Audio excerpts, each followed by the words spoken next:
ত্রিপুরায় ফল চাষের সম্ভাবনাকে আরও বিস্তৃত করতে ঊনকোটি জেলা কৃষি বিজ্ঞান কেন্দ্রে বুধবার আঙুর চাষকে কেন্দ্র করে একদিনের মাঠভিত্তিক সচেতনতামূলক কর্মসূচি অনুষ্ঠিত হয়।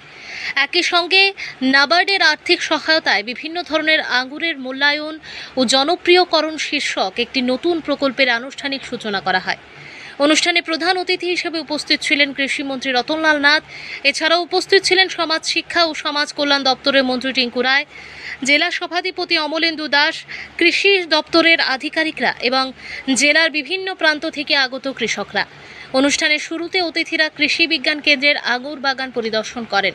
বিভিন্ন জাতের আঙুরের ফলন ঘুরে দেখার পাশাপাশি বাগানে উৎপাদিত আঙুর স্বাদ গ্রহণ করে এর গুণগত মান সম্পর্কেও ধারণা নেন। উদ্বোধনী বক্তব্যে কৃষিমন্ত্রী রতনলাল নাথ বলেন, ত্রিপুরার মাটি ও জলবায়ু আঙুর চাষের জন্য যথেষ্ট উপযোগী। নাবার্ডের সহযোগিতায় শুরু হওয়া এই প্রকল্পের মাধ্যমে রাজ্যের জন্য সবচেয়ে উপযুক্ত আঙুরের জাত নির্বাচন করা হবে। ভবিষ্যতে ইতিবাচক ফলাফল মিললে বাণিজ্যিক ভিত্তিতে আঙুর চাষ সম্প্রসারণ করে কৃষকদের আয় বৃদ্ধির উদ্যোগ নেওয়া হবে বলেও তিনি জানান।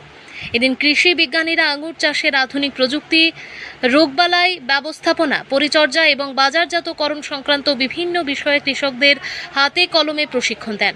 নতুন এই প্রকল্পকে ঘিরে কৃষকদের মধ্যে ব্যাপক উত্তেজনা লক্ষ্য করা যায়।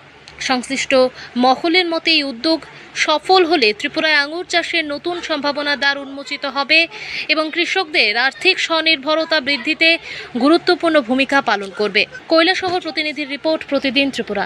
আমাদের ডাইরেক্টর এগ্রিকালচার এখানে আছেন, আমরা এমআইডিএস এর মাধ্যমে কিভাবে আঙুর চাষিদের হেল্প করতে পারি এটা আমরা দেখব এবং প্রয়োজনীয় কৃষি রাসায়নিক সব আগে ছিল না, এখন এটা আছে আমাদের।